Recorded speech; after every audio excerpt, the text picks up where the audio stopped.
Tudo bem, pessoal? Sejam bem-vindos a mais um módulo da nossa aula. Dando continuidade aqui no conceito, nós estávamos falando a respeito da corrente elétrica. É importante vocês saberem, né, que a corrente elétrica ela consiste no movimento dos elétrons, um fluxo ordenado. Porém, existem duas formas de nós representarmos a corrente elétrica. Uma é o que nós chamamos de sentido real.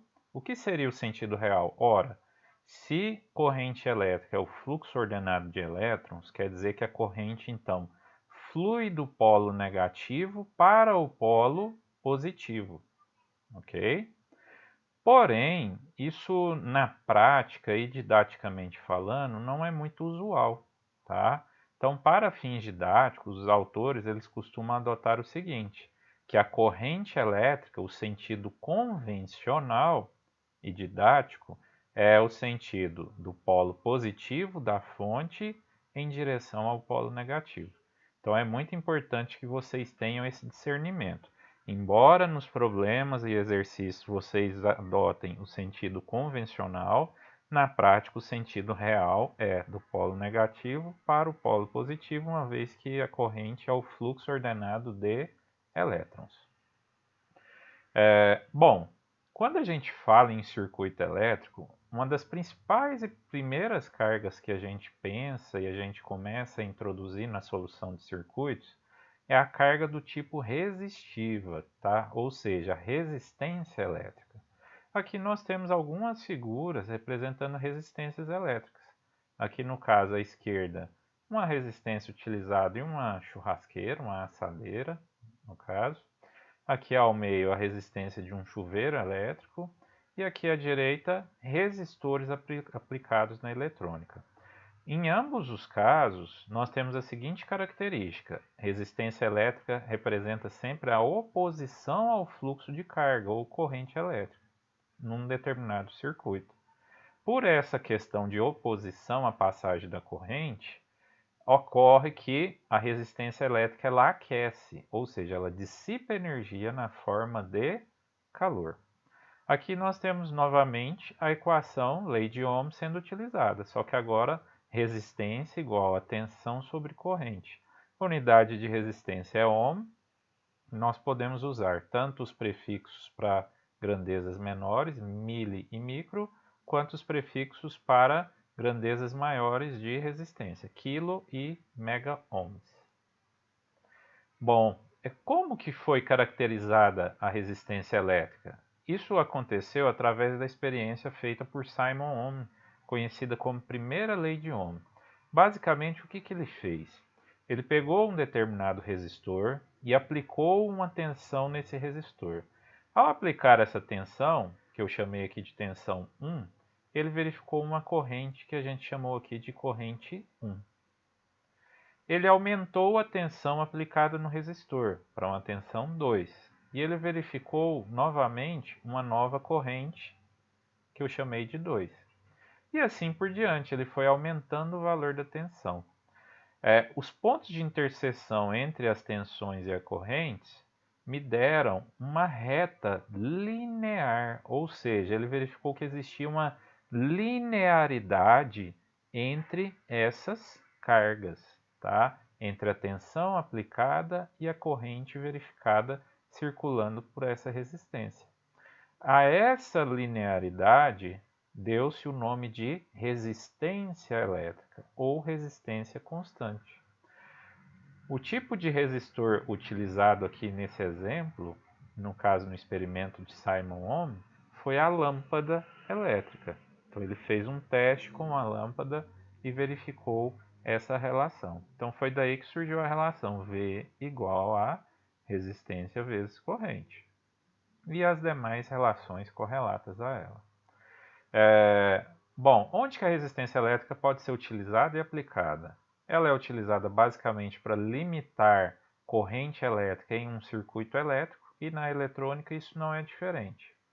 Quando você aplica uma tensão em um resistor, você vai ter origem a uma corrente e a corrente ao passar através desse resistor vai produzir uma queda de tensão sobre este resistor.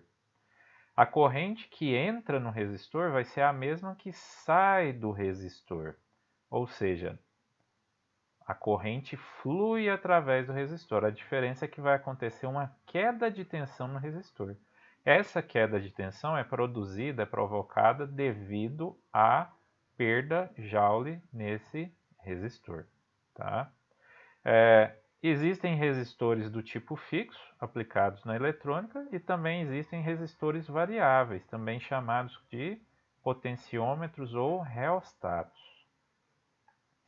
Aqui, turma, nós temos o código de cores utilizado para eletrônica, tá?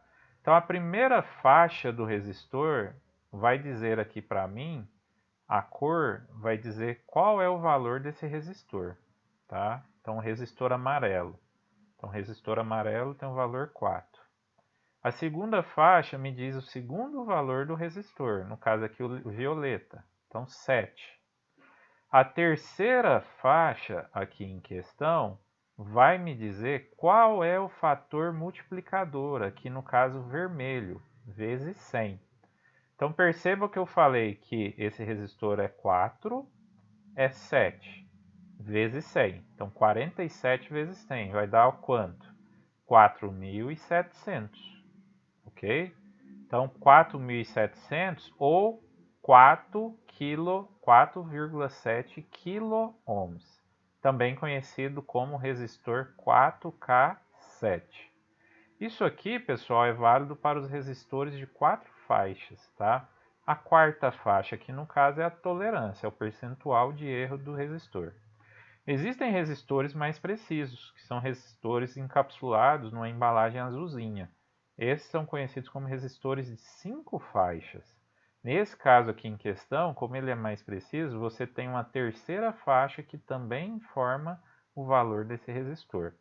Fica a dica, pessoal, na minha época a gente precisava decorar esse código de cores. Hoje em dia não, hoje em dia você já tem vários aplicativos Android, Apple, para fornecer para vocês automaticamente esse código de cores de resistor, ok? Então a sugestão é que vocês baixem esses aplicativos. Bom, pessoal, dito isso, vamos fazer aqui alguns exemplos. Então, primeiro exemplo, um fio de cobre ao ser submetido a uma tensão de 24 volts, deixa passar uma corrente de 0,2 amperes. Qual é o valor da resistência do fio? Então, nesse caso aqui, basicamente, nós vamos fazer o quê? Aplicar a lei de Ohm. Então, V é igual a RI. Qual é o valor da resistência? R vai ser igual a V sobre I. Se a tensão é 24 volts e a corrente é 0,2 amperes, 24 sobre 0,2 vai me dar uma resistência de 120 ohms. Exemplo 2. A resistência de um condutor é de 20 ohms. Calcule a intensidade da corrente quando este condutor for submetido a uma tensão de 9 volts. Novamente, aplicação direta e simples da lei de Ohm. Se V é igual a RI e eu quero calcular a corrente, I vai ser igual a V sobre R. Nesse caso aqui, minha tensão é 9 volts e a resistência é de 20 ohms. Quanto será a corrente?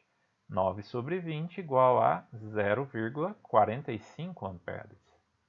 E o exemplo 3, novamente uma aplicação da lei de Ohm. Uma resistência de 5.000 ohms é percorrida por uma corrente de 0,003 amperes. Calcular a tensão nos terminais da resistência. Nesse caso aqui é o contrário. A fonte está fornecendo uma tensão para essa resistência que faz circular essa corrente. Você conhece a corrente, 0,003 amperes, e você conhece a resistência 5.000 ohms. O produto entre as duas vai dar o quê? A queda de tensão ou tensão nos terminais da fonte ou do resistor, no caso 15 volts.